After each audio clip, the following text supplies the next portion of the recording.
Negara itu punya mekanisme, pemerintah itu punya mekanisme untuk mencabut HGU, HTI, atau apapun itu.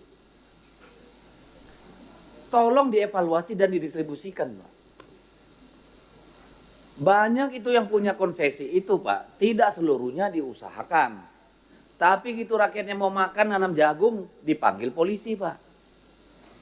Tolonglah dievaluasi semua itu untuk menjadi objeknya dan bank tanah, Pak.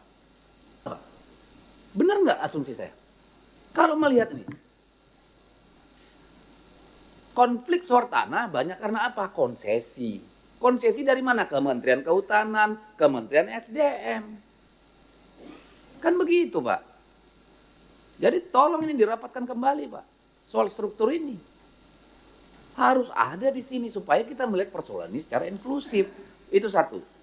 Yang kedua, Pak. Apakah Bank Tanin terlibat dari hulu persoalan pertanahan? RT RW, RDTR, ikut nggak Pak di sini, Pak? Kalau nggak ikut buat apa, Pak? Ngurusin recehan.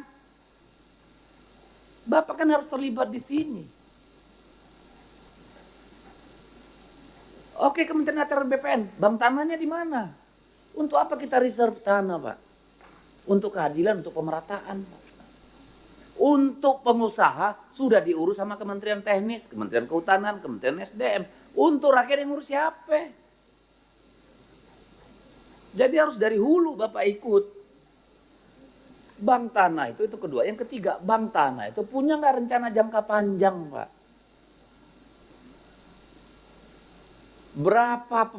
Berapa populasi kita akan nambah, Pak? Iya kan? Supaya Anda tahu menjadikan lahan yang layak, berapa kebutuhan industri investasi kita. Berapa kebutuhan untuk perumahan.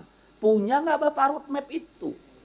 Supaya Anda bisa bilang ke government, bisa bilang ke kepala pemerintahan, bisa bilang ke Kementerian Teknis, lu jangan kasih itu.